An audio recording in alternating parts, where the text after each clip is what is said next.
Hello, it is Tuesday, May 28th. Yesterday was Memorial Day. I hope you said your thanks to all the American badasses that sacrificed it all for this incredible country of ours. If you're in Canada, you too. You know what I mean? Yeah. They wouldn't be who they are without us. You want to leave them out?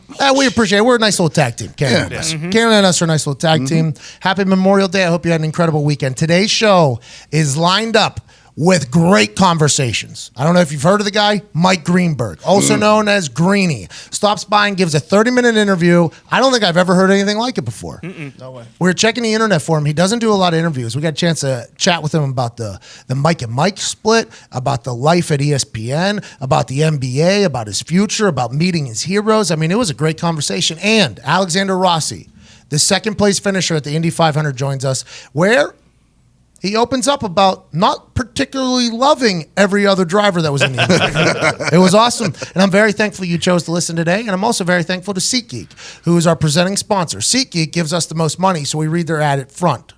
See that? That's how it works. Which we appreciate. A little behind the curtain here of this podcast business. SeatGeek is the first ad because you know why? They're first class. Yeah. They're first rate. Yes. Oh, yeah. And they're first on planet Earth and the moon when it comes to being a ticket buying app, because they scan all the other ticket buying platforms, all the other ones. They go nosing around, big old noses too, like Toucan fucking Sam, and they make sure you're getting the most bang for your buck. Bang, bang. The best ticket available at the best price available is what you're getting from your friends at SeatGeek. And it's not just sports. No. No. Although they do have every single sports. Oh, yeah. Every single thing happening that's a live event, they have you covered. If it's theater, if it's comedy, if it's a play, I guess that's theater, you get it. Sports as well. SeatGeek has the best ticket available at the best price. And right now, if you use promo code PAT, you get $10 off your first order. Use promo code McAfee, you get $20 off your first order. Ooh. Little self-awareness here. If you're a wealthy individual, let's go with PAT to get $10 off. Don't be greedy. Exactly. Pigs get fed. Hogs get slaughtered. And if you're not rich yet, you're on your way to becoming a wealthy individual, use McAfee, get $20 off your first SeatGeek order. Shout out to SeatGeek and shout out to a legend joining us today. Ladies and gentlemen, joining us now is a guy who has honestly been the voice of sports for decades now. Joined ESPN in 1996. Then he had a 17-year run with Mike and Mike. Now you can see him every single morning on ESPN with the show Get Up. He's a New York Times bestseller. And he's a legend in the sportscasting world. Ladies and gentlemen, Mike Greenberg. Let's go. Hello. That was a very nice introduction. I appreciate it. How are you? I'm fantastic. I can't thank you enough for joining us. This is just a little tiny podcast, and you are a legend amongst all of us, so I'm very thankful for that. First things first, when you graduated from Northwestern University and you got a job at ESPN, did you ever think that you were going to be basically the face and voice of ESPN? Well, no, I mean, and I don't know that I'm the face or the voice of ESPN, but I can tell you that when I graduated, it took me a long time to get to ESPN. So my goal was, when I got out of school, I wanted to be a SportsCenter anchor, because at that time, that was the pinnacle. There were no shows like Mike and Mike. There was no PTI. None of those shows didn't exist yet. And all of the what we now know as sports talk was local, and it was mostly just starting. And it was almost all exclusively radio. And so I worked in sports radio in Chicago for years. 6 years before I got to ESPN. And my absolute goal, what I consider to be the pinnacle, was to be a SportsCenter anchor. And that was what I wanted. And I still believe SportsCenter is the Rolls Royce of the sports news and information business. So that was my goal. There was no such thing as the career path that I have sort of fallen into. So if you had told me, I think the answer to your question is, if you had told me when I was 21, 22 years old, that my life was going to turn out this way, I would never have believed you. It has been infinitely more than I could ever have realistically expected. Well, I think what you're saying, though, is such a humble opinion, because although I did grow up during the Sports Center era and highlights kind of took over the world, you are a guy who is held in high regards by everybody. And when I've met you, I honestly expected a guy to be a bit snobby, to be honest. I thought you were going to be a bit snobby, but instead you're a consummate gentleman and treat everybody around you with so much respect. And I don't think that's a normal thing. I think you should be very proud of being one of the voices of ESPN. That's nice of you to say. Thank you very much. Well, we've very much enjoyed having you on the show. You know, I've told everybody when they ask me about you, I say he's crazy, and he knows exactly. Here's what I think is the thing I was most impressed with you on my show is every place you go there is a different line. You know, there are lines you can cross here that you couldn't cross there, and so on and so forth.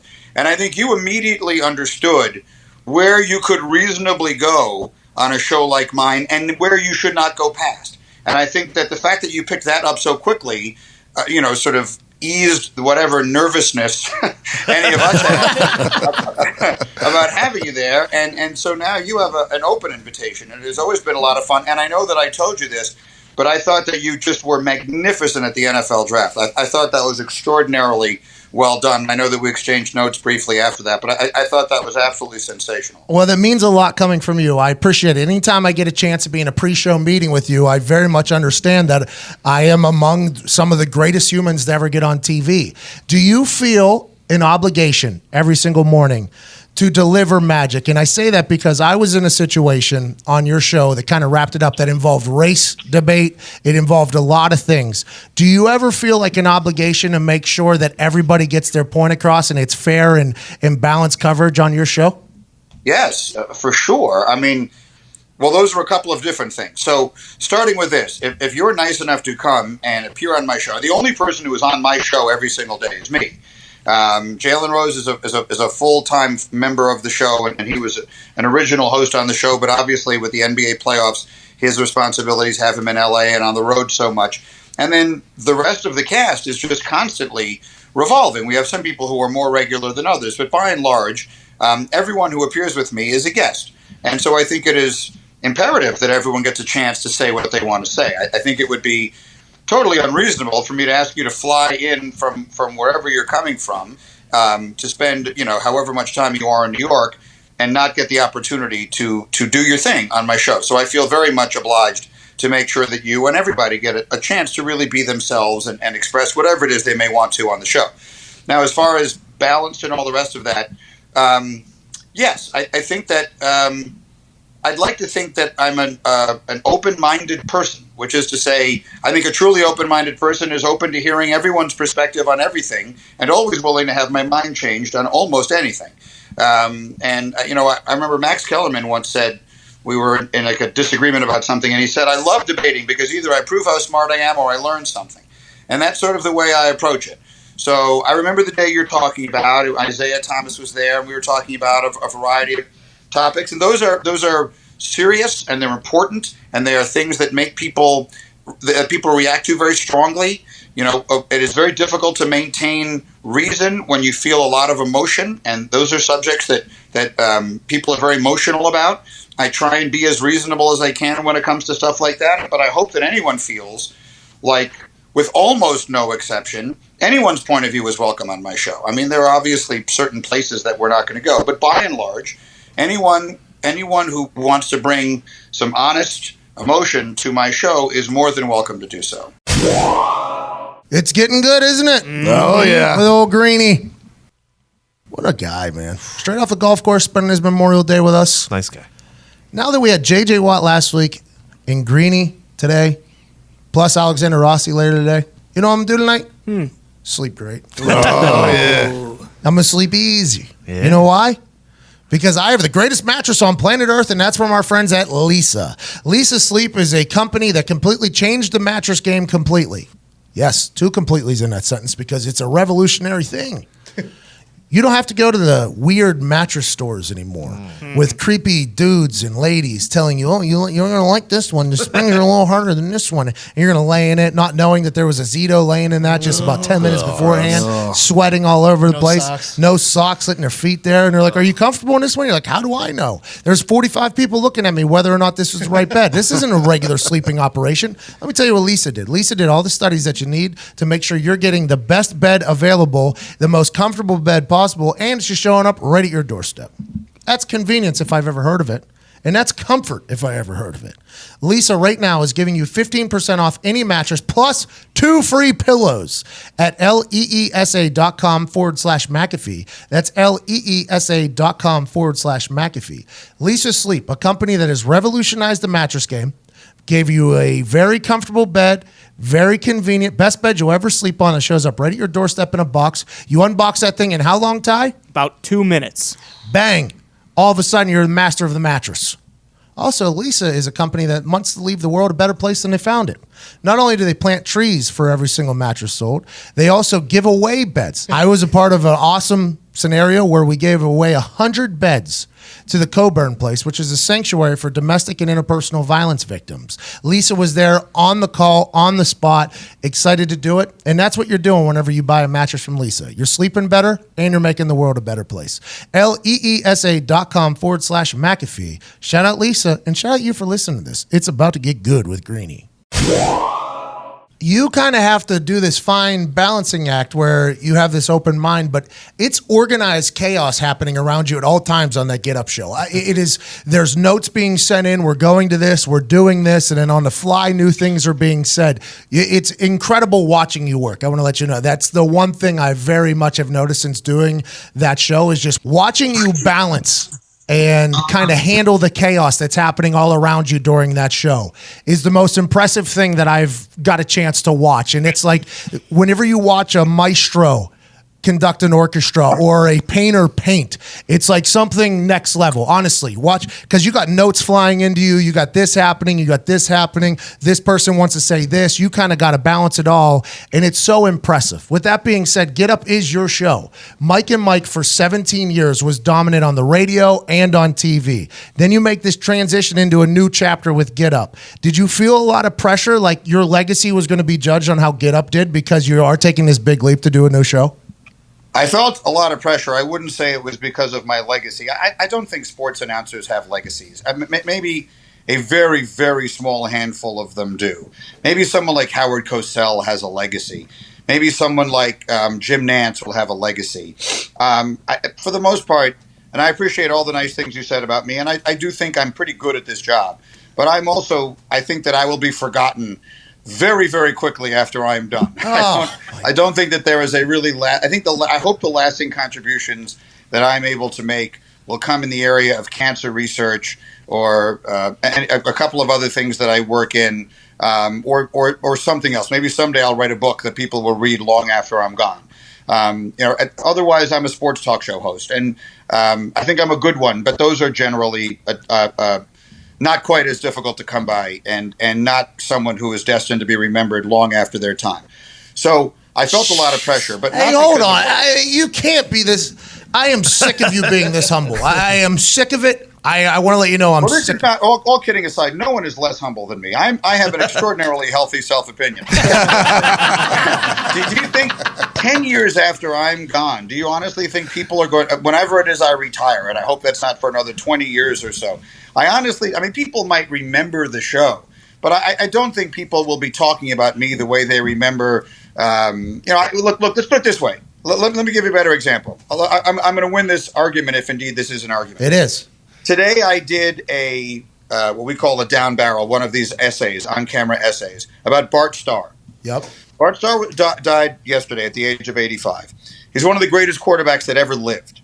He still has the highest postseason passer rating of any quarterback in history, which is ludicrous when you consider that every passer rating has turned over 10 times since then, but he still has the best passer rating in the playoffs. He still has the best winning percentage in the playoffs. He remains the only quarterback ever to have won 3 consecutive championships and the only one to win 5 championships within any decade. And do you know that most people have no idea who he was? None. Most of the fans that I was talking to today, legitimate sports fans, don't remember Bart Starr. So if they don't remember Bart Starr 30 years after his career, I think it's pretty unlikely they're going to remember Greeny of 30 days after. Let me tell you why. People woke up with you for 17 years.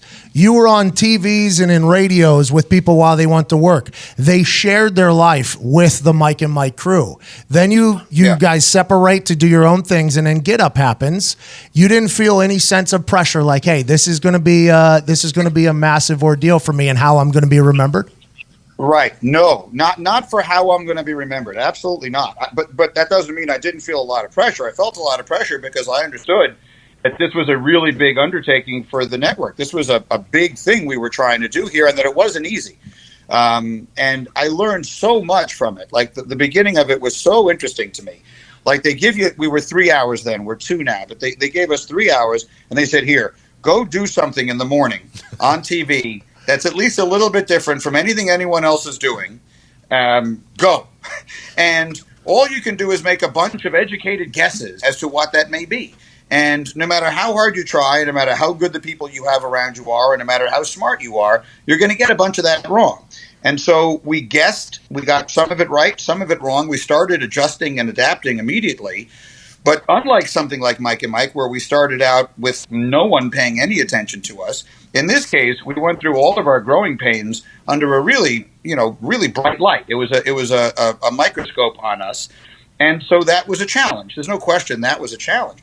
So that was the part of it. Trying to get the show right was where I felt the pressure. It had nothing to do with how am I going to remember it when I'm done. It was really more about, I need to figure this out. Like, I need to figure out what it is that American sports fans want to get up in the morning and watch on television. That is at least a little bit different from anything that has been there in the past. And I think that we are working our way towards that, and we certainly haven't gotten it exactly right yet, but I think we're getting closer and closer. And so that I would say that the answer to your question is yes, I did feel a lot of pressure to succeed. They gave me this really big responsibility and said, here, Greeny, go do this. And I felt an enormous obligation to come through for them. But it was much less about how I might be remembered 20 years from now, because who knows what's going to happen between now and then. I've got a lot of career left. I would say that I felt a lot of pressure because this was a big undertaking for a lot of people whom I like, who put a lot of faith in me, and I didn't want to let them down. Well, I think you've done a great job. The show is very entertaining. I think it gives great takes. I think there's a lot of knowledge to be dropped on there, and every time I get to come on, I very much appreciate it. Let's swing now to the sports world. The NBA now is faced with an incredible opportunity here with the entire country of Canada potentially rallying around one team in Toronto. Do you think there's any chance that the Raptors can beat the Golden State Warriors? And how will ESPN cover the entire country of Canada being excited about one team rolling? I don't know the answer to the second part of that. I mean, it is an interesting phenomenon that you really do have this national fan base behind this team. Unfortunately, it's a different nation, from our purposes, but it's a good nation. Yeah, of course. Nearby, it's a proximate nation, so and all that part of it is good. So I think that's good. I think the Raptors being in there are good. I, for one, am kind of excited to see some new blood and some new faces in there. The Warriors and the Cavs, 4 straight years, obviously it was great, and I do think the postseason missed LeBron to a significant degree. Mm-hmm. But I, as a fan of the sport all my life, am happy to see a new team in there and something different from what we've been seeing in the past. In the absence of Kevin Durant, and I do not think Durant is going to play at all, in the absence of Kevin Durant, I give the Raptors a puncher's chance. I do not expect them to win. I picked on the air today Warriors in 6. If KD was playing, I would take the Warriors in 5. But I do see a way that Toronto wins this. I think if Kawhi is awesome, I think they have great defense. I had a long conversation with Tom Thibodeau today, who is like a basketball savant. And he was talking to me about great length, because I was complaining about Milwaukee's offensive execution. I was just looking for a Game 7. I really didn't care who won that series, but I really wanted a 7th game. And so I got very frustrated watching Milwaukee play offense, or if you could, it's almost an insult to offense anywhere to describe what they did in that fourth quarter Saturday night as offense. And he was telling me, Greeny, you were selling short what Toronto was doing defensively, and they have all these all-defensive players. Kawhi Leonard, Defensive Player of the Year. Marc Gasol, Defensive Player of the Year. Pascal Siakam, outstanding defender. They have a bunch of really good defenders. So if they can make life a little bit more difficult for the Splash Brothers, guard on the perimeter a little bit, just take completely away anyone whose names are not Steph, Clay, or Draymond in that series, then yeah, they have home court advantage. I think they'll win one of the first two at home. So if I had to predict right now, I would predict they'll go back to Golden State 1-1. And then the question is, can Toronto find a way to win one of those two games in Oakland? If they do, then I think they have a real chance to win the series. And otherwise, I think Golden State will either win it in 5 or a relatively easy 6. You talked about just talking to Thibodeau there. Who's somebody you talked to where you got a little starstruck? Anybody? Because when I was there, you just got stars coming in. I think after I left, Magic Johnson came in the next week. It was just like everybody comes through there. Who is somebody you've been starstruck that you got a chance to talk to? Well, I mean, over the course of my career, I've had the opportunity to meet just about every hero I ever had growing up as a kid. And they're still the ones I get the most excited about. Like the more current, I'm a lot older than you are. So no. As great as it is to see someone like, I'm just trying to think of an example of a great modern day player, someone like LeBron James or anyone else. Like I remember him when he was in high school, oh, yeah. You know, and I mean, I admire him greatly. Please don't get me wrong. That's not what I mean. But even a guy like you played with Peyton Manning, who's you know, one of the 5 greatest quarterbacks that ever lived. You know, I don't feel in awe of him, in part because I'm just older than him, and it's just kind of weird. But like I did an event this past week with Joe Namath. Now, when I was a kid, Joe Namath I lived in a household where we did not have any religion. Our deity was Joe Namath. that was who we believed in. That was who we worshipped. I've said many times, my mother would have left my father for Joe Namath, and my father would have applauded her for doing it. So the first time I met Namath, and I've done a few things with him. The first time I met Namath, I couldn't believe that we were in the same room. The first time I met Walt Frazier, I grew up in New York in the 70s. So my two heroes, my idols, because not only were they great athletes, and I was a sports-crazed kid, but not only were they great players, but they just had a coolness about them that I just loved, were Joe Namath and Walt Frazier. And the first time I ever met either of them, each of them, I think was the most excited I've ever been to meet anyone. And then I've also met a lot of people from outside the sports world that I went crazy. The time Jerry Seinfeld came on Mike and Mike, I almost couldn't talk. I loved that show. I used to say he put my life. I was a thin, single, neat guy living on my own at the time that show was on the air. I basically said he took my life, put it on TV, and made $1 billion. I loved him, and so when I met Jerry for the first time, I would say I was very starstruck. It's mostly some of the older players, the people that I grew up watching and admiring, even ones who might not have been as famous to everyone else, but guys who were very big to me, very big deal to me. Like when to me, again, growing up in the 70s, like Bob Greasy was a very big deal. Terry Bradshaw was a very big deal. Ken Stabler, Roger Staubach. That's the era of football I grew up watching. And so anytime I ever was the first Super Bowl I ever covered for ESPN, I got invited. Someone got sick. Robin Roberts and someone, and now honestly I can't remember who it was. I'm embarrassed. It might have been Ron Jaworski. We're supposed to host this Super Bowl party. And Jaws, I believe, got sick. And so they asked me to fill in, to pinch hit. And this was the first year of Mike and Mike. I couldn't have been less famous, but I happened to be standing there. So they said, can you just come show up and introduce a few people with Robin? So I did. And at this party was basically every NFL star from the 70s. And I remember calling my dad. This was before there was texting, and my father never would have texted anyway. But I remember calling my dad and saying, Dad, you are not going to believe where I am. But I'm in a room, and Too Tall Jones is here. Oh. And like Lynn Swann is here. I remember the guys all these great players from that era, all these players of the 70s. Those are the guys I grew up watching, and then from basketball, Julius Erving and Elvin Hayes and people like that. So that's a very long-winded answer to what was a pretty direct question. No, it's a good answer, by the way. Those are the guys I've been the most in awe of, were the guys I grew up watching. Okay, so you mentioned Broadway Joe there early as being the guy. That was back when the Jets were good at football. Now they're firing their GM after spending hundreds of millions of dollars doing an entire draft round. And now they're in a situation where a guy who looked very lost at his opening press conference is now in the same position as Bill Belichick, both as GM and head coach. The state of the Jets is a hilarious one. You're one of the most famous Jets fans. Is there any hope for the New York Jets in the next decade to see any success? Well, actually, I think the answer is yes. And if there's one thing that bothers me the most about what I would describe as the utter ineptitude of the ownership and the way that situation was handled, it is that things were going so well. Like I did not think Mike McCagnon did a good job. I thought he deserved to get fired. When they fired Bowles, if it were up to me, I would have fired the general manager, McCagnon, as well, and started over again from there. Because this was the most important offseason the Jets have ever had in their entire franchise.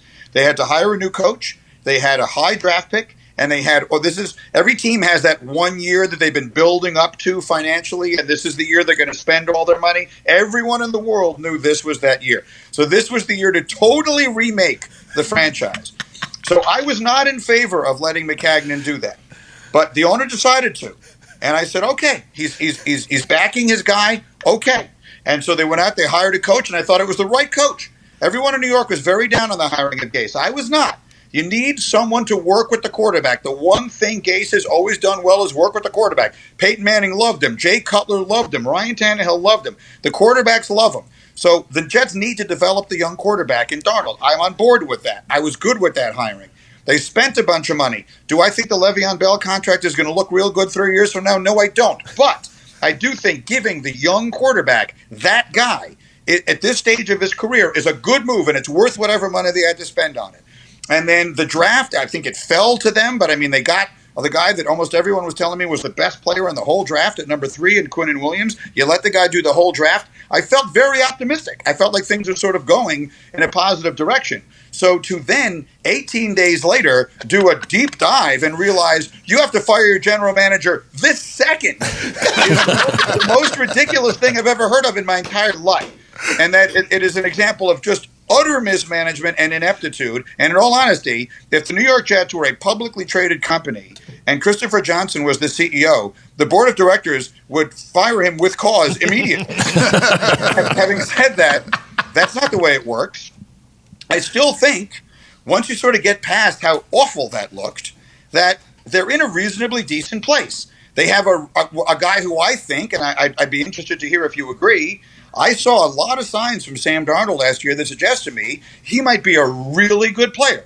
And they got a good slot receiver for him in Jamison Crowder. And they got Le'Veon Bell, who should be a terrific addition. And they have a bunch of really good young players on defense, including obviously Jamal Adams, who's one of the best young defensive players in the whole sport. And they drafted this guy, Quinnen Williams, or they have Leonard Williams. They have some players. And they have a coach who I think is a good offensive mind. And they have a defensive coach in Greg Williams who, whatever happened in New Orleans happened, but I think he's always been an effective defensive coordinator. So I actually think the pieces are in place for what could be a decent team, which is why I was so frustrated that this happened last week or 2 weeks ago now, I guess it was, because it just made the Jets look terrible when it felt like they were going in the right direction. But I still think there is a chance they could be decent this year and on their way to being better than that. I'll tell you what, you sound so much like every New York Jet fan I've ever heard in my entire life. So, do you not think so? So pessimistically optimistic. It's an incredible, I think Lev Bell helps out a young quarterback more than anybody could ever imagine. I mean, They're going to have to load the box because Lev Bell's there. Also, Lev Bell's a weapon out of the backfield as a wide receiver. I think Sam Darnold shows glimpses of something spectacular, but it's all in coaching and surrounding it. I'm excited to see it, but it just feels like, and this is just an outsider looking in, and I think you probably feel the same way, somehow, some way, the Jets are going to Jets. I mean, that's just what's going to happen. I mean, but I love the team. I like the way, and Brant Boyer, your special teams coordinator, good guy, just for future reference. He'll roll the dice a little bit. So I like the team a lot. I just think the Jets always find a way to fuck themselves. I mean, it always seems to happen. I don't think you Jets fans deserve it. Last question is this. Yeah. What is the end game for Mike Greenberg? You said you want to write another book that people will remember in 30 years from now. Do you want to executive produce a show that's whenever you're retired? Do you want to be on a call? Do you want to own the Jets? Do you want to GM a team? What is the end game? You want to be a professional golfer? You just got off the course today? Well, so you've just listed a bunch of options, many of which I would choose were they realistic. So if I could be a professional golfer, I would do that immediately. How is your game? My game is by the my index is 8.2. So I mean, depending on how good you are, that's either reasonably good or terrible. Like I know a bunch of people who are way better than me, and they're never making a living playing golf. Let's put it that way. So that's not on the list of options. I would like to broadcast golf. I had the opportunity to dip my toe in that water at the Masters. ESPN gets the rights to the PGA Championship next year, and I would love to be involved in that. And I would love to slowly work my way into a little bit of the coverage of golf because that is my favorite sport. I'd like to keep doing the show that I am doing now. I told the people I work for that I have it in my head that I'm going to do the show for 10 years. I love it. I love the lifestyle. I love being in New York. I like everything about it. My goal is to do that for roughly 10 years and then sort of assess where I am. By that time, I will have been doing a daily show, basically 5 days a week, every day for 30 years. And it might be time to sort of get at that point, it'll be 30 years. So I'll sort of work my way, see where I want to go at that point. In the meantime, I have my hands in a bunch of different things, and we'll see what happens. I have a few shows that we're developing both that are scripted and some that are unscripted. I am writing another book. So we'll see what winds up coming through. But in the interim, I still feel at the very beginning of this show, and I still feel like I want to make sure it gets to a place where it is solid and repeatable, and we can continue to do it for as long as I want to do it. And I think we're heading in that direction. Are you writing a sitcom? I have written multiple sitcoms. What? I didn't know you were a screenwriter. I don't know how much you know about that. That you say that as though you've done it. It's a tough gig. But if you write a sitcom, you basically, the way I would describe it is there were like 10 hurdles you have to jump over for it to get on the air.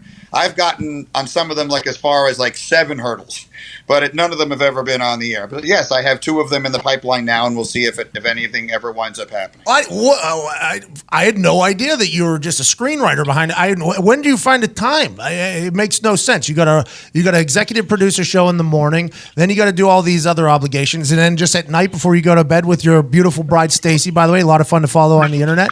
You just go ahead and write a screen. Like what? How does that even happen? Well, see, here's the beauty of this. I love, and I would love you to keep this between us. I love how busy everyone perceives me to be. All right. I have a job that ends at 10 o'clock in the morning. Okay? I have a lot of time to do stuff. When we started Mike and Mike, I over the course of time that I did Mike and Mike, I got off the air at 10 o'clock in the morning. I wrote. Over the course of that stretch, I wrote 5 books. I shaved 14 shots off my handicap, and I picked my kids up at school literally every day. That's what life is like when your job ends at 10 o'clock in the morning. Huh. The flip side of that is that for 18 years, I got up at 3 o'clock in the morning. that was a trade-off, and it was one that I would make, again, 100 times out of 100 for all of the opportunities that I've had, primarily with my kids. My daughter is graduating from high school next week, and I'm going through a really, really wistful time with that, to be completely honest with you. She's going to college in the fall, and it's just impossible for me to believe. And my son Steven and I were just out playing golf today, and he's 16. So, that stage in our lives is sort of coming to an end. But when my kids were little, I was at school with them literally every day. I picked them up from school every single day. And that was the best time I've ever had. And so awesome. I would not give that part of it up for anything. Look, I wouldn't give up any of it. Who is luckier at the end of the day than I am? I'm just a kid who grew up in New York City who loved sports. And to the point that you made off the beginning of the conversation, I mean, look what's happened to me. So, I'm probably the most fortunate person I know. And I just am going to continue to try and do things the way I have been doing them, for the next little while. But to go back to the reason that we started this, I have more than enough time to write books and write scripts and any number of other things that I've been doing because, as you know, we roll out of there at latest like 11 o'clock in the morning, and I have my whole day ahead of me. Well, I want to let you know, it wasn't given. It's earned. Mr. Greenberg. You deserve every single part of it. And if there's any extra spots, for like bartender, bouncer, or anything you got going on at sitcom, I'd love to be cast. I'm just looking for it. You know what I mean? But you know what? I could easily see there being a place for you in almost anything I get involved in. So let's stay in touch on that. Hey, you're the best. Good luck with that. Thank you so much for your hospitality on your show and for coming on here today. I know you don't do a lot of interviews because you're so busy all the time. I am so thankful. And you're the man, dude. Good luck with everything. Another 10 years of greatness. I can't wait to watch. Thank you. It was a pleasure. And let's do it again. And I'll see you in New York sometime soon. You got it, ladies and gentlemen. Northwestern University grad. Voice of Get Up and Mike, New York Times bestseller, and maybe fucking Scorsese by the end of this whole thing, Mike Greenberg. Thank you, man. Thank you very much. It was a pleasure. That was fun. So nice of you to do this. You're the best. I'm glad. I'm a pretty good golfer, by the way. What's that? I'm a pretty good golfer. You are. I'm guessing you are. All you football players are good golfers. What is your index? It depends. It can go anywhere from like a 13 to a 2. Depends on how I'm playing in the day. Well, the next time you're in town, let's go. I play at Bayonne. It's a fun place to go, and it's easy to get to from our studio. So the next time you come do the show, we'll go right from the set. All right, I'll bring my clubs. I appreciate you, man. All right, man. Good to talk to you. You too. Congrats to your daughter graduating high school. Oh, Jesus. She graduates a week from Thursday. I'm never going to live through this experience. I really not. College is going to be some wild times there to be a dad. I know. I'm just going to, she'll be fine. She's more than mature enough for this. It's me who's not. Empty nest is a real kick in the ass, man. I'll be excited to see you handle it. That's another thing you got to organize chaos that you deal with on a daily basis. You know what I mean? Watching those papers come into you, and then like we're live in 3 seconds. You go, when? Right now, and then we're live, and then you're reading, and then you're throwing. It is a talent, man. It's fun to watch. Thank you. Thank you very much. I've been doing it a long time, so I guess somewhere along the line I figured it out. Hey, by the way, my last name, McAfee. Yeah. I know I get it wrong every goddamn time. I don't know what, for some reason, I always want to say McAfee. I don't know why, and I obviously I know your name, and yet every single time I look at you, my inclination is to say McCaffrey, and yet somehow I almost think it's almost good. It's almost better. Yes. I don't know why, but for some reason I feel like it works in every way. Well, it works for me. It helps me tell the story better. And also, my people on the internet respect it a lot more. And I might just change my name to McCaffrey, to be honest with you. All right, fellas. Thank you, Greenie. Take care, Pat. I'll see you. Good guy. Yeah. A little too humble for my liking. A little bit too humble? It was a little bit too humble. I mean, He's kind of jocking your like most humble guy on earth thing. Yeah, it's really hard to talk for 30 minutes about yourself and then still spin how humble you are, you know? He is, though. He should be. No, he was great. Honestly, he is so good in like the pre-show meetings there at ESPN. Like he's point guy for it. I mean, he's a part of all. I didn't even ask about his Louboutins. He only wears Louboutin shoes. Nice. But he is so cool. You know how he's like king of the forum, I guess, of everybody right now? Like he's just the master of running the show. Yes. It'd be cool to see if he ever, because he writes books, he's obviously a great storyteller and he likes that. It'd be cool to see as he progresses, does he end up doing more like long-form biographical one-on-one stuff like Costas used to do? Yes. You know what I mean? I think he would be great at that. Him and some legendary athlete. He Well, always that's like the what's that show? It was originally with Joe Buck, and now it's with Dan Patrick. It's called Unsomething. I've seen it, yeah. Is it like uninterrupted or something? Maybe. I think he would be the next good host of that because it's Yeah. just a sit-down, hour-long conversation in front of a crowd.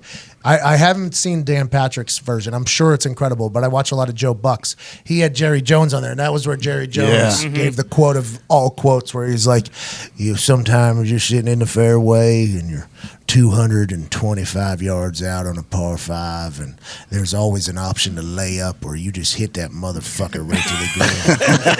I go for the green every single time, Joe Buck. And that was just a quote that really stuck with me. I think I was watching it late night one night, like 2 a.m., and I'm like, Jerry Jones is that motherfucker. That show would be great with Greenie on It would, because I mean those are the best shows because these are legends and you want to know more about them. And a guy like that, because he would bring a different energy than anybody that's done in the past. Did you hear him just rattle off all of Bart Starr's stats, by the way? He still has the highest postseason, blah, blah, blah, blah. He has this, da, da, da. He has da, da, da, da, da, da, da. And I'm like, where are your notes at? He was awesome, man.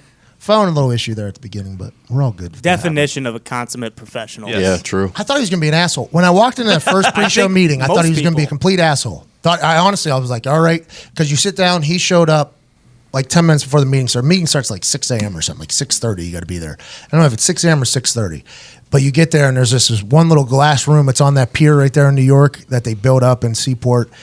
And they're like, be here at this time. This is when a meeting starts. And I think I was the first person there. It's like, I couldn't sleep the night before. I'm like, all right, this is going to be my first time really on ESPN. This is a big deal. And I bebop. They offered me a ride, but I was like, no, I'm going to walk. So I put in my AirPods, and I'm just walking through like New York City and there's nobody there. I'm like, this is a fucking movie right now, And Seaport is this area that has like cobblestone bricks on the ground. It's like a really cool area. Then you walk down this pier and then you get up there and they're like, ESPN? I'm like, yep. They go you all the way up and I'm listening to music still. And I get in there, and there's nobody there yet. I'm literally the first person there. And then a producer walks in. He's like, the meeting will be in there in like 10, 15 minutes. I was like, cool, I'll just go sit by myself in this corner. So I sit in the corner, and I sit down in this room. And then people start to funnel in, And I'm like, hi, my name's Pat. Nice to meet you. Hi, my name's Pat. Nice to meet you. And I'm like, okay, this is cool. And then there's a big TV that's up in Connecticut. Where's that? Bristol or Stamford? Bristol, Connecticut. There's like 8 people on a TV there. Then there's like 7 people. And then all of a sudden, fucking Greeny comes walking in, right? And he sits down. And before he would say anything, he said, Patrick, thank you so much for coming. It's an honor to have you here, sir. And I was like, well, goddamn. Nice to meet you too, man. That was like my actual response. And everybody in the room laughed. And then we started the meeting. And they start pitching out ideas like what we should talk about, what's hot topics, And I was like kind of scared to interrupt. I didn't want to interrupt anybody. And Greeny like stopped the meeting like 3 times. He was like, Pat, how do you feel about this? And I was like, I think blah, blah, blah, blah, blah. He's like, perfect. That's beautiful. Don't make fun of his baby, but that's awesome. It was like a Drew Brees thing. It was like he really was like looking out for me. And I was like, man, you don't have to do this. Is so nice of you. He is a consummate gentleman and professional. And I'm so thankful he came on. Anything you didn't get to ask, Diggs? Well, no. He when you were bringing up what like his he had said many times on Mike and Mike that his dream job would be commissioner of the MLB. And when you were rattling off those things, that's what I thought. Like I was going to chirp in, but then I could see him being a Nance alternative. Yeah. Oh, yeah. Well, also when Todd was talking about Costas, he's also talked about many times how Costas is his idol.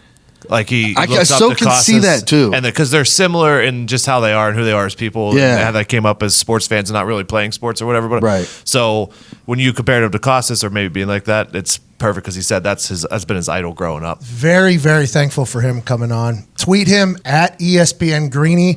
Please tell him we said thank you for stopping by. I mean, what a legend there. How about him just knocking down sitcoms on a regular basis? Writing books. What a guy. Thank him so much. At ESPN Greeny for coming on. He spent his Memorial Day on With the a golf. Y. Make sure people know that. Yeah, it's not Greeny IE. with a Y, not IE. Good call. Hey, you. Just looking out. Just So looking you're out. So humble. You're so humble, man. I know. I know. You should have seen the looks Nick was giving whenever he went in that little humble. Man, that was a lot. He's one of the most successful sportscasters in the history of sports. Yeah, we know. I mean, you said he is a voice. Him and SVP are the voices of ESPN. That's what they are. Start in the morning and end in the morning. Now, Yep. Stephen A. Smith just got 10 million. I agree. Stephen A. Smith, hell of a voice from ESPN. Yeah. But Greeny is that guy. For some reason, I don't associate because Greeny and SVP have been at ESPN forever. Like, and Stephen A. Smith has. I feel like he's more of like a hired assassin. Well, that was a real thing, too, because I learned this with Bob and Tom. People, like, wake up with you. Mm-hmm. Like, they literally feel like they're starting their day with you. So for 17 years, people just started their day with Mike Greenberg and Mike Golick. Like, you become a part of their routine, their ritual. That's why whenever he decided to leave, it's like, there's a lot of people that are probably like, hey, man, you're kind of fucking up my morning routine here. Seriously. You know what I mean? And him saying that he felt the pressure of, like, living up to what ESPN was putting behind it, like, that's a cool way to think about it. Yeah, you know? I mean, they're taking a big chance with that. I think they launched an entire new studio down there. They did. Yeah, They they worked. built that thing for him. It's beautiful. It is a beautiful setup. And I think that show is only getting better, by the way. From the 1,000%. first time I went there to watching it to now, it's like that you see the big brains happening behind the scenes kind of cooking. Good for Greeny, man. Also, this past weekend, a pretty large race happened. I don't know if you've heard of it. It's called the Indianapolis 500. I didn't talk about it one time leading up to it. I have a little bit of a beef with the Speedway. That's a personal beef. It's not with any of the boys. It's just me and the Speedway have a personal beef. But For good reason. For good reason. Yeah. For good reason. Rightfully so. We won't get into it. There was one particular driver this past weekend that earned a lot of fans, both on social media and across the world probably, because he was an aggressive bitch. And this conversation we got to have with him was electric. I'm going to be honest. Before we get to the race car driver, the lunatic that straps himself to a rocket ship, the man who changed the game on Sunday. Let me tell you about a company that's changing your mouth this summer. Oh, boy. Are you looking for an easy, affordable way to stock up for summer grilling, as well as a great gift? Yes. You need to think Omaha Steaks. Omaha Steaks is America's original butcher, making special occasions easier since 1917. Oh, wow. 102 years of doing this thing. Wow. They know good meat for your mouth whenever they see it. Love it. Right now, Omaha Steaks is giving a limited-time Father's Day gift offer to listeners of this show. You go to omahasteaks.com and enter code America in the search bar for 74% off the Father's Day Steak Fix gift package. A $235 value now is only $59.99. That doesn't even make sense. They are giving away the company. Omaha Steaks is giving away the company. A 74% discount is not only stupid, not only outrageous, but one that we need to take advantage of. Right now, you go to omahasteaks.com and enter code McAfee in the search bar. You get all of this for $59.99. You ready? Yes. 2 tender filet mignon, 2 bold top sirloins, 2 savory pork chops, 4 Omaha steak burgers, 4 massive gourmet jumbo franks, 4 crispy chicken fried steaks, all beef meatballs, 4 premium chicken breasts, 4 caramel apple tartlets for dessert, a packet of Omaha steak signature seasoning, and more. You'll get 4 extra Omaha steak burgers for free. That's too much. It's too much. Need that meat. $59.99, 74% off, 2 fillets, 2 sirloins, 2 pork chops, 4 Omaha steak burgers, 8 Omaha steak burgers, 4 massive gourmet jumbo franks, 4 crispy chicken fried steaks, all beef meatballs, 4 chicken breasts, and 4 caramel apple tartlets. Keto Zito likes this. That's insane. They're giving away the company right now at omahasteaks.com. Enter code America. Not only a Father's Day present, we've talked about this. Gift yourself for going into grilling season. Maybe buy a couple of these, store them up for later, put them in the freezer. And whenever fall comes around and it's grilling season, bang, we got all this shit. omahasteaks.com. Enter code America. 74% off. Give this amazing package as a gift for dad or stock up for incredible summer grilling. 74% off. Omaha Steaks delivers 100% guaranteed world-class steaks, burgers, franks, and more. Order with confidence from America's original butcher. Shout out Omaha. 102 years of doing this. I guess they know what they're doing. This sounds like a bad business move, but it's great for us. omahasteaks.com. Enter code America. Now, let's get to a man who did some damage in America's race. Ladies and gentlemen, joining us now, FaceTiming in from what looks to be a terrorist cave. A guy who is thin but mighty behind the wheel. Yesterday at the Indy 500 to 103rd running, there was a yellow and blue Napa know-how machine just weaving and dealing all the way to the very end. He's It's like a Ric Flair introduction, bro. You deserve it, man, after what you did the other day. He's won the Indy 500 before. He was once going to be a Formula One racer, came to America, won the Indy 500 in like his first race and said, well, fuck it, I'll stay here in America. He's a host of one of the greatest podcasts I've listened to, Off Track with Hinch and Rossi. Ladies and gentlemen, Alexander Rossi. Thanks, man. Appreciate you. Hey, thank you for joining us. Are you upset here a day after coming in second in the Indy 500 by half a second? That has to be tough to swallow. I'm not happy about it. It was a range of emotions yesterday, right? Because obviously the race started out, we had a good car.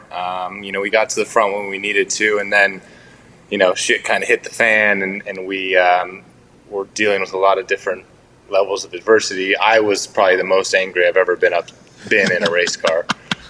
Kind of got to the lead with 15 laps to go, and ultimately we just didn't have the speed to get it done. So I was dejected at the end of the race, but ultimately, I think it was an awesome 103rd running of the Indy 500. It was a great show, great to have NBC as a partner for this one, and to really bring IndyCar back to where it should be. So ultimately it was a success for the series, which is good for all of us. But yeah, no, today still sucks. You stole the show, man. I know Simon did the sweep of May here, winning the Grand Prix, the pole, and the Indy 500. He had an incredible car. There was a lot of chatter about that. But the way you were driving reminded me like back in the day when racing was like number one, when people like wanted to pull for their guy to go and get it, kind of balls to the wall. And I feel like, is that your style normally? You're a bit aggressive on a normal basis, but yesterday it seemed like a little bit of a different animal. No, I think that is my style. It's just I don't let it out in verbally and as expressively as I did yesterday. So the thing that really set me off, if we're going to be honest, was so we came into the pits from the lead, and for the third Indy 500 in 4 years, like we couldn't get fuel in the car, and this was through no fault of any person. It was a mechanical failure. It happens to the best of them, but it was just like, here we go again. We're coming in a really good position, and the thing that's plagued me, granted, it's what set me up for the victory in 2016, but irregardless, it's been just a hurdle that we haven't been able to overcome for one reason or another. And usually the pit stops are 7 to 8 seconds. This one was 23 seconds, and I just lost it. Honestly, you were beating the hell out of your little steering wheel there. They were talking about how each of those steering wheels is like worth $1 million. And you're just beating the living hell out of that thing. During the red flag, they asked me, they were like, do we need to bring you the spare? Because like they were concerned that like I broke the screen or something. And I have a left wrist injury that I've had kind of since the winter. And I was beating it so hard with my right hand that now I have like a right wrist injury. So I'm just doubly screwed for Detroit next week. You drove by a guy who was a lap down, and it seemed as if he was kind of blocking you. He was. And okay. I think his name's Oriol Serbia or something like that's that. Him. And you drove by him at 220 miles an hour with your injured wrist now that we're knowing, and you lifted it up in a fist. Are you guys told that you can't flip middle fingers during the race, and that was just kind of like, you get it, this is a fuck you? I mean, we're not told, but I mean, my main partner's Nap Auto Parts, and then, I drive for Honda, and I mean, those are two fairly conservative brands, so I don't want to be that guy, but I think the point came across without me actually having to do it. I agree, 1,000%. And I feel like it was a win-win. What I was impressed by is when I'm riding shotgun and somebody's driving on a highway, okay? Yes. I like to do the air dolphin out the window. You know what I mean? Right. Dolphin, dolphin, cobra. You know what I mean? And whenever your hand's locked up in that cobra, and if it's going like 70, 80 miles an hour, it's hard to get your hand back into a standard window. You were going 220 miles an hour, just rocking your fist like an old fucking man.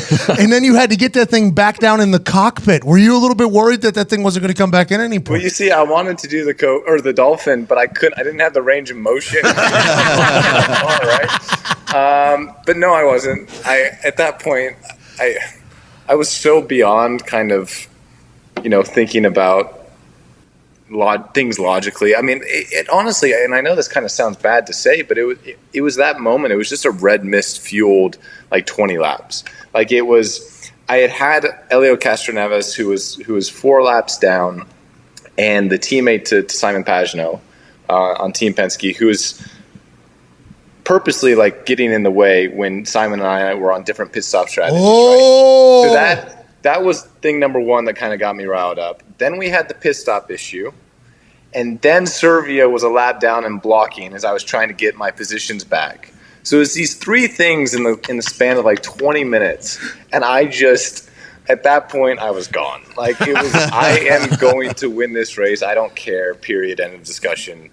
And we got close, but ultimately it wasn't enough. Hey, that competitiveness is nice to hear, though. It's like in golf and in racing, it always feels like when people lose, they're like, oh, we gave it a good go today. The car just didn't have it. It's like I don't want to say it's too gentleman-y for me, but it is. It's almost too gentleman-y for me. Like golf, if a guy misses, he's like, oh, just the ball wasn't falling away. Well, fuck it could have. You chose for it not to.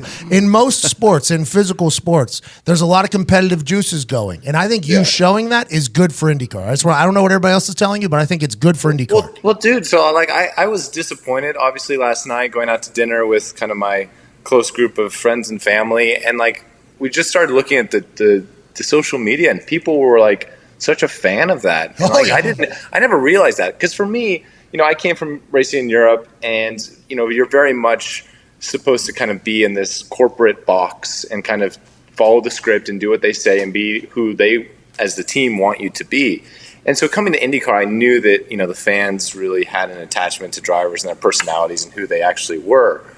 But, I never really showed a huge amount, because still, I go to the racetrack to do a job, and the job is to win. And, if we do that, then great. If not, it's a disappointment. But yesterday, people, I guess, had an attachment to the frustration and anger a little bit. So that's cool. Well, it looked like you really wanted to go win it, as opposed to just let something. It was like you really wanted to go win that thing. And when you're talking about the Indy 500, you're talking about the grandest spectacle in racing or whatever. I mean, it was just cool to see that side. Danica, I watched the stream for the first time. I stole it, so you guys don't get any credit for that. I apologize.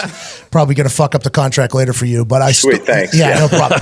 Well, I think they should show it in Indianapolis. That's neither here nor there. I don't want to get into the business of it, but I stole the stream through Reddit. Shout out Nick, smarter than me, sent me a stream to watch it in my house while I was watching my dogs. So I'm all 9 of them. Too many, dude. Yeah. Rossi, there's too many animals there. Did you watch my IG story after the race? I didn't know. Sorry. I thought it maybe brought you some solace. I thought really I was part of it. But I'm watching it, and Danica and Dale Earnhardt Jr. are there talking before the race, right? And it's right before the race goes off. And I've been a part of this crew. There's just humans on the racetrack literally 7 minutes before the fucking race is about to kick off. Yeah. And they asked Danica about it. And Danica gave this apology, basically, if she was ever rude to anybody, because Danica does have a reputation around Indiana and Indianapolis for being rude to humans. And I assume it all revolves around this time here. She said, you're so tunnel vision and so locked in, you're just trying to get to your car. But you got fans everywhere asking you for autographs and stuff like that. It can be a bit distracting. How do you handle the pre-race jitters knowing that you're about to go to war here for 200 laps and really get after it? Honestly, I disagree with Danica. I think the 500 is the most controlled race that there is. So, we look at Long Beach, for example, and that is just an absolute kind of shit show of just humans all around your car, and you're putting your helmet on and everything, and they're asking for a selfie and autographs, and you have to say yes, even though in your mind you're like, stay away. This is ridiculous. I'm trying to get in the car. But the 500, I think they do a pretty good job of keeping it pretty much under control of who's out there. But I think the more important side of it is you try and approach the morning as if it's just another race, right? You have your strategy meetings, you meet with your engineer, all of the normal things you would do any weekend. But then you have an hour of kind of the pageantry and the build-up and all of the salute to service and the national anthem and everything that goes along with the Indy 500 on Memorial Day weekend. And you can't help but be caught up in that moment. There's just the emotions you have, because you realize at that point that you're one of 33 people that are so lucky to be able to do that.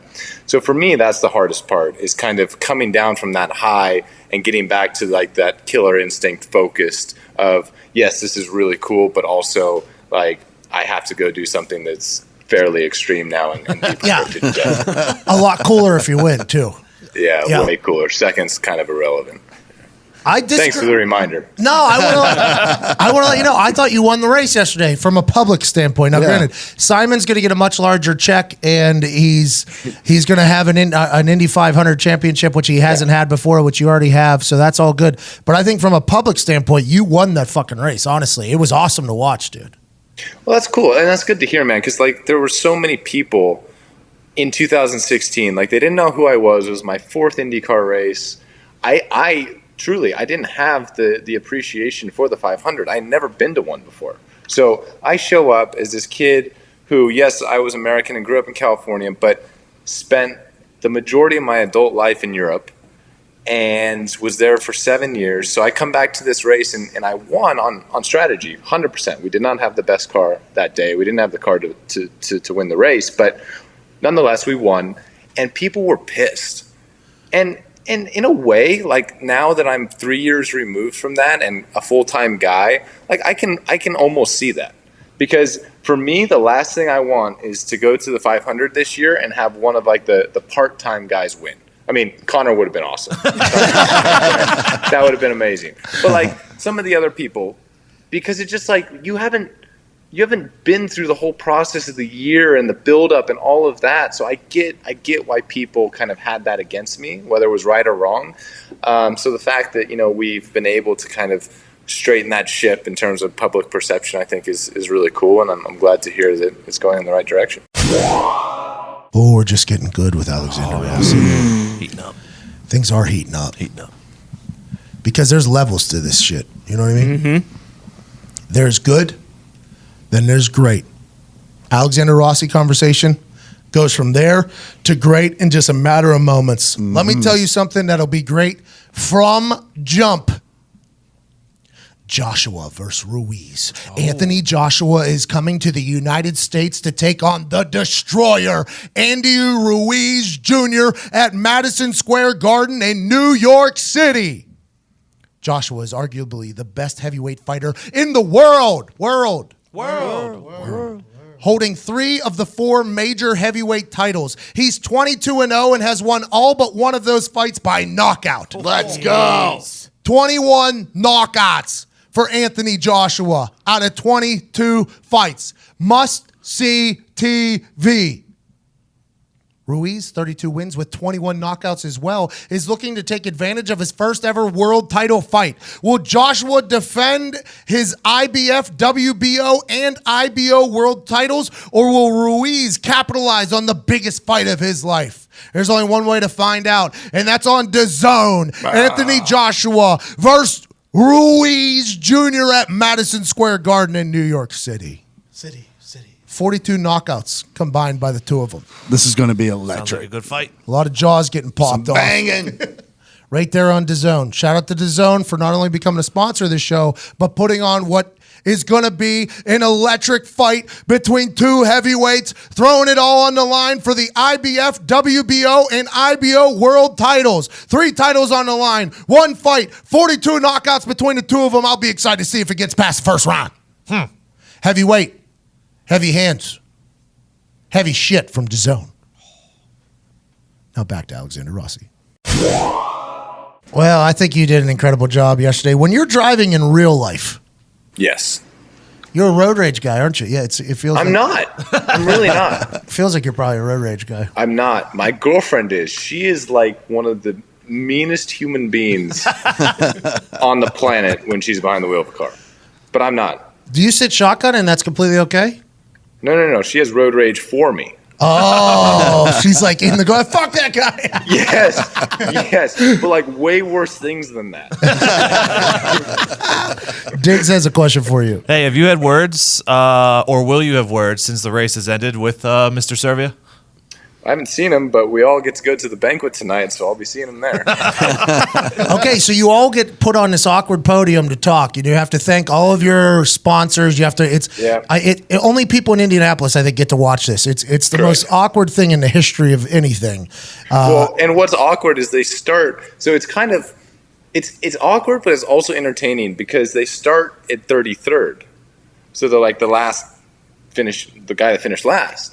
And so then, like, it's kind of like 33rd to 25th. They're, like, giving their sob stories. And then 25th to 15th is, oh, I'm the man or woman. I should have won, but these are the things that screwed me. And then 15th to 1st or 15th to 2nd are just the guys that are pissed off because they probably had a realistic shot but didn't get it done. And then the guy that won's happy. So it's actually really funny. So for those that don't know, in Indianapolis, there's an awards banquet every Monday following the Indy 500, and they give everybody a chance to speak. Like he just said, everybody goes up on a podium. They're asked like, hey, you're getting a $27,000 check. How do you feel about that? And then they just go into this full speech about their day, and it's just like this and that. And sometimes there's some shots taken. I'll be excited to hear who takes shots at who, or if it'll remain a professional operation up there. Man, there's some drama, right? Because Graham and Sebastian had an issue. Hey, whose fault was that? I think Sebastian's. So they were split on the TV. It always feels like anytime there's a situation, like it's almost like wrestling. Like half of them take the one side, half of them take the other side because they don't want to bury anybody else. But it was very much like he did come down. Rahal could have let off. The thing with that one is I truly think it was a racing incident. Like I would say it's 60% Sebastian's blame. So like still weighted towards him, but it's not like it was completely his fault. So that's a tough one. Graham Rahal said that's how people die. That's dramatic. Ain't no one dying yesterday. It seemed like everybody was happy for Simon Pagenaud, though. Frenchie. For sure, man. And again, it's kind of what I alluded to earlier. He's been in the series for, 13 years. He's obviously incredibly talented. He's a past IndyCar champion. He drives for one of the best teams in the sport. It's really frustrating that Team Penske now has 18 Indy 500s. I mean, that's a lot. That's a lot. It's not great. That's but a lot. Hey, that guy's kissed a lot of bricks. Good job. Guy's kissed a lot of bricks over there. Kissed a lot of bricks, yeah. And the fact that it's only his 50th anniversary is also wild to think about. Rossi, with like 5 laps to go, it was kind of clear that whoever was in second had the advantage as far as speed. Was there ever like a strategy in your mind? Maybe wait to make a move with like 3 laps left and then try to hold off with a lap left? Or were you just trying to get to the front no matter when you could? Tony Kanaan said that he thinks Simon kind of set you up for that move. 100% that was the strategy. Here's the problem. From when that green flag flew on the final restart and I just got driven by, it was like, okay, cool, bye. I was flat for the 13 laps that it took me to catch Flat means pedal down all the way. Full throttle, 100%, didn't lift. Got it. Right? To the point, and I had every setting in the car from a mechanical standpoint at its most aggressive, qualifying spec that, the car is the most on the knife edge, the most free, and you're trying to get tenths of miles an hour. And it was to the point where after I was flat for 10 laps and not really going anywhere, I radioed to my engineer. I was like, "Do you have any suggestions? Because I'm out of ideas. I don't have a solution to catch this guy. Right? They were just that much quicker. So when I got the run, it was like, I don't want this, but screw it. I don't have a choice. This is the only time I've actually been able to close the gap. Whether he gave it to me or not is irrelevant. Agreed. It was the only chance I had, and all I could do at that point was hope that I was able to kind of take enough air off of his car that maybe Takuma or Joseph would jump him and I could build a buffer with other cars. But I knew that if I passed him, I was screwed, but I didn't have a choice. Bro, there's so much science into this fucking thing. Because down the final, whatchamacallit, Simon was weaving back and forth so you couldn't catch any slingshot. That didn't work in the Derby, did it? I get what you just did there. Hey, topical. Hey, should have went to challenge. Hey, there was talk about potentially him blocking you. Is that a real conversation? Yeah, it was. And it's a legitimate thing, but it's also the last lap of the Indy 500, and I don't fault him for it. I would have done the same thing. So was it a gray area against the rule? Probably, but should he be penalized for it? No. Okay, so I'm happy that didn't happen, by the way, because on NBC, if the Derby had that type of thing and then the Indy 500 had that type of thing, it would have been tough. It would have been bad. No, he deserved to win the race. He was on pole. He led 120 laps. That's ridiculous. So he was the guy. You talked about social media earlier, and you were surprised the response you got. Do you see this happening more and more? Because it seems like IndyCar, like Pat said, is the last sport to embrace the fact that it's such a personality-driven fandom. It's a great call, Todd. I think so. I think that we're putting more stock in it and more relevance in it, and I think you're starting to see guys' kind of personalities come out in a stronger light. It's kind of why, as you mentioned, thank you, Pat, at the top of the show, James and I have this podcast. It's to try and get engagement, because people, it's cool and all that we're race car drivers, and we have this biggest single day sporting event in the world once a year, but there's no relatability to that. People can't understand what we're really doing. We can watch the NBA playoffs and realize how hard it is to do what those guys do. People can't go get in a race car and understand what it is. So we have to connect with them in a different way. And the way to do that is we're real human beings with real lives and real funny shit that goes down, and we want to share it with you. And real lunatics, too, man. Strapping yourself to a 220-mile-an-hour rocket driving 500 miles an hour amongst 300,000 people that are drunk and probably won't remember most of it is insane. Won't remember any of it, no. No, not a single minute. Do you realize the fans? Do you even notice the fans? So you do. So there's we have a week of practice leading up to the 500. And for the most part, the stands are empty. And you kind of get visually used to your reference points and things that you're using as kind of visual cues around the racetrack. But the first time you go into turn one and the grandstands are full, it's almost like turn one becomes 50% narrower. Because there's no light coming in anymore. You can't really see through the grandstands, and it's kind of a head trip to a certain extent until you get used to it in the first 3 or 4 laps. So yeah, you 100% notice fans. You just froze. I mean, that was a great answer, but your face just froze here. So we're just staring that's awkward. We're staring at a frozen Alexander Rossi. It doesn't look bad though. Like when my face freezes on FaceTime, normally it's stuck in like a weird. You look like a model right now.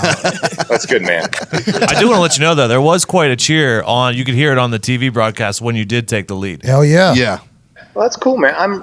Thank you. I mean, I'm happy to hear that. That's again such a departure from where we were 4 years ago in 16. So it's Yeah, but sometimes especially in the IndyCar world, from what I'm learning, all the fans have been fans for 40, 50 years. So they got their favorites. So whenever a new guy comes in and shakes it up a little bit, they're not going to love it. You know what I mean? But that's the other problem. We need more 20-year-old fans. Oh, yeah. That'd be crazy. Yeah, that'd be neat.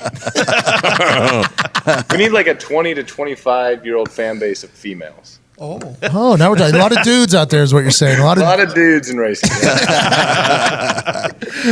Rossi, we appreciate you so much, man. Good luck in Detroit. I hope you saw some people down at the fucking gala thing tonight. I can't wait. It's going to be interesting.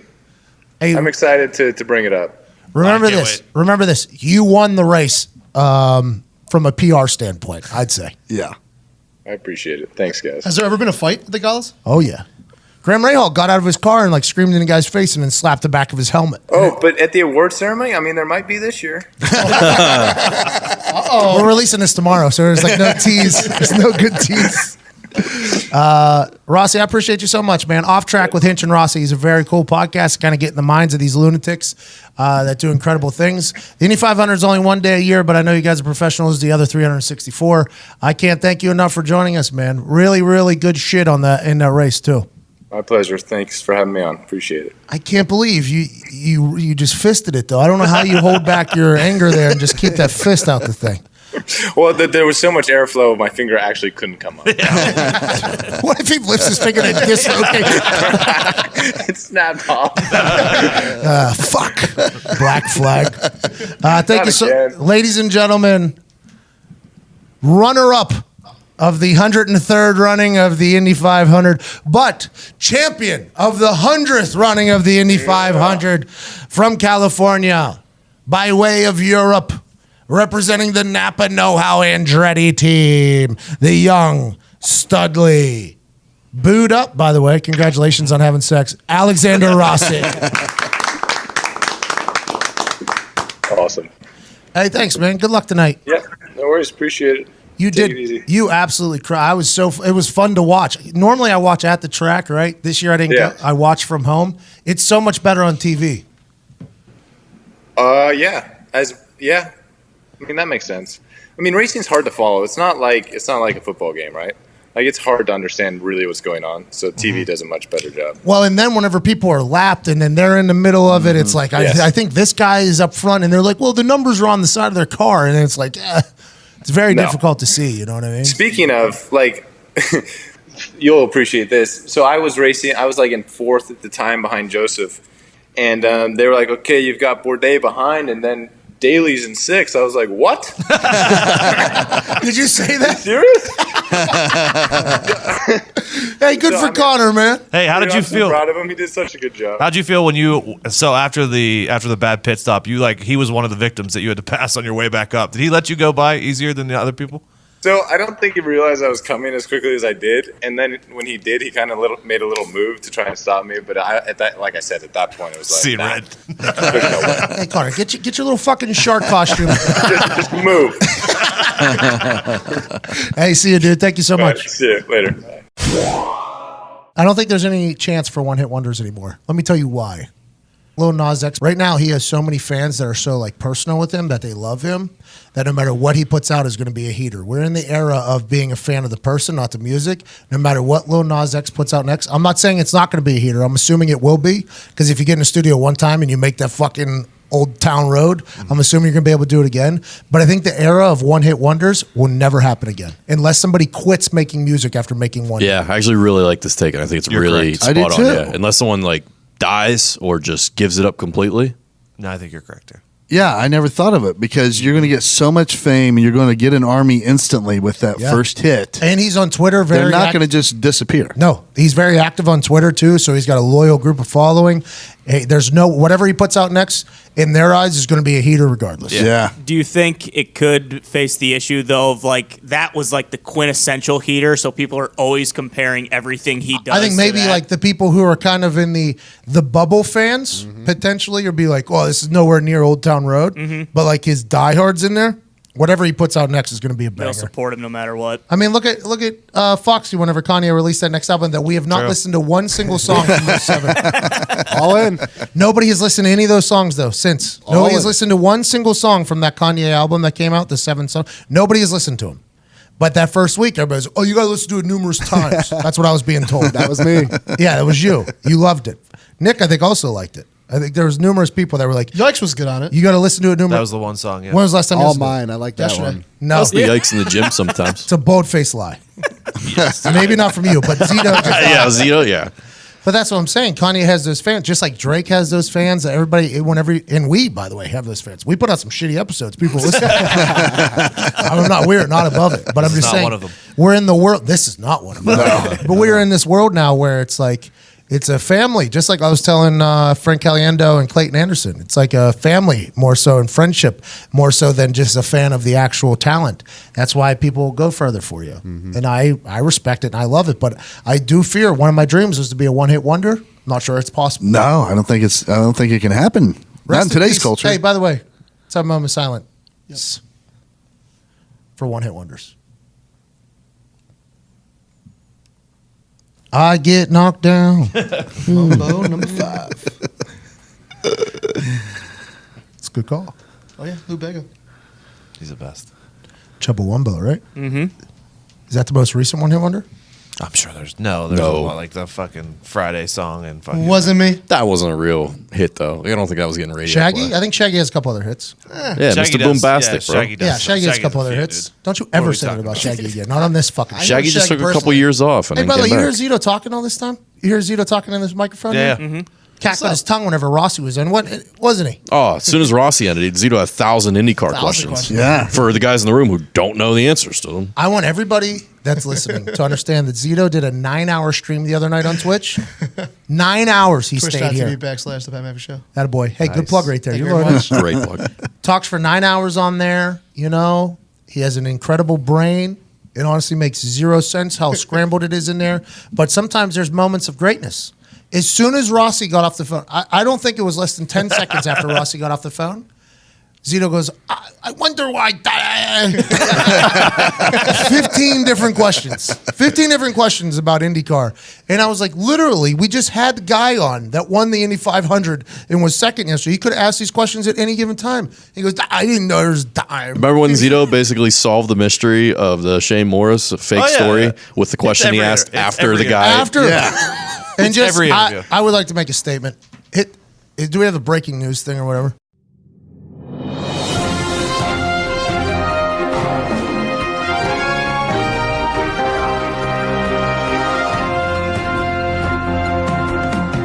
I would like to make a statement about what happened on last week's episode following the J.J. Watt interview after the Clayton Anderson Run Wild song debut. Something happened on this show that I do feel bad about. I've told numerous stories about Manti Te'o being catfished. I've talked about professional athletes getting catfished all across the country due to modern technology of dating and fornicating. I've talked about it. On more than one occasion, I've talked about it. And I've said that I'm an eternal optimist. I walk into a casino, I want to leave said casino with every single chip in said casino. Yep. When I walk into a situation, I automatically assume the greatest thing is going to happen. People tell you to expect little so that you're never disappointed. I live by the complete different motto. I expect the world. And if it doesn't come, am I disappointed? Nope. I just go on to the next thing. See you later. Let me go ahead and erase it. So when I read a Twitter thread on this particular program that was 72 tweets long, took up 2 hours of time. And then we followed up with a Q&A with said guy afterwards. Was I skeptical of it being true? Of course you are. No. Diggs was. Very. I believe the rest of the room was. And maybe in the back of my mind, I was like, you know what? Possibly not true. But the fact that this guy went so far out of his way to lead everybody astray, and they say fiction is not as crazy sometimes as nonfiction. People say that. Mm-hmm. I've heard, yeah. I've heard real life can be crazier than fiction sometimes. Yeah. Also a quote. Oh, yeah? Probably the most accurate one. Mm-hmm. Probably a real quote. The first one I said, probably not a real quote. If I had sense. Is now. But I thought potentially Shane Morris and I, we're going to have a great relationship. Okay? Whether the MS-13 people killed him or not, I thought, you know what? This guy, I want to give him a platform to answer some questions because there was a lot of people skeptical of said story. It ended up with 60-some thousand retweets, this Twitter thread. I was retweet number 98. I almost felt like I had an obligation to get this guy's story out there because I could have hit the little sonic speed burst thing on that Twitter thread to other people. Do I feel betrayed by Shane Morris? No, because I never really liked the guy. No, we didn't. I didn't really like the guy. I loved his story. Yeah. Didn't really like the guy. Right. And we actually edited out him reading through the Twitter thread Oh man. About 50 minutes of it. because I wanted him to look better, actually. And if you come on this show, I am very thankful. I am very grateful. So I want to treat you with as much respect and hospitality, just like old Greeny does with ESPN. I wanted to give him a chance to kind of answer some questions that people had. Did Zito ask all those questions immediately after the guy hung up? Yes, but I do feel like Diggs hit him with a couple good ones. I do believe the room asked him a couple good questions, and he lied. Did I get got? I got got. But I'm going to get mine more than I get got. Yeah, there you go. Amen. So fuck Shane Morris and fuck that Twitter thread. But I'm still following him on Twitter. We want to see where this ride goes. I would like to see where this catastrophe ends. He said he's going into hiding. Sounds like a bunch of bullshit. Yeah. Started a GoFundMe to raise money for himself. Bunch of bullshit. Yep. I want to let everybody know, though, I'm still walking in a casino think I'm taking every fucking chip. If another story like that pops up, I'm going for it. And you guys are going to just have to judge for yourself. Yeah. But the official statement from PMI about the Shane Morris Twitter thread, about the MS-13 thing, about coming on this thing, is fuck them. Hashtag endgang. Hashtag endgame. I would like to be, just cheer me up after the Shane Morris situation. Let's go. I got got. Yeah. I like to think I can filter through bullshit on a regular basis. It didn't happen. I'm a little down. A little down on my luck. Actually, it looks pretty good. I got that fortune cookie this weekend that said I'm about to be unusually successful in business. Oh, yeah. And I sent it to Foxy. Yep. Lucky numbers were 1, 12, 22, and something else. And I just took a picture of it and I sent it to Foxy. And he goes, Pat, you eat that thing. Number 1, your number. Number 12, my number. And it says you're going to be successful in business. Don't throw our business away. Eat that thing. So I went ahead and put it right in my pocket. Let's go. Yeah. Yeah, I didn't eat it. You know what I showed you. You know what Shane Morris was? You had just waxed your car. You went to the car wash. You waxed it. You had it looking good. You got on the road. A fucking bug hit your windshield and it splattered. And you're like, God damn it. I just waxed my car. And then you're like, oh, wait a minute. I have window washer fluid. And then bzzz, it was gone. See what just That's happened? what he was. Because Ty just edited out the whole thing from the podcast from before. Never happened. Never happened. Gone. Maybe we take out this whole part. Didn't happen. Just act like it never happened. Good for us. Gone. Happy Memorial Day. Fuck them. Fuck him. Effie. Well, for Shane Morris, it's FH. God damn it. I can't figure it out. I think you can. How about FZ? Fuck Zito, and that's the show. Ty Schmidt, hit the music.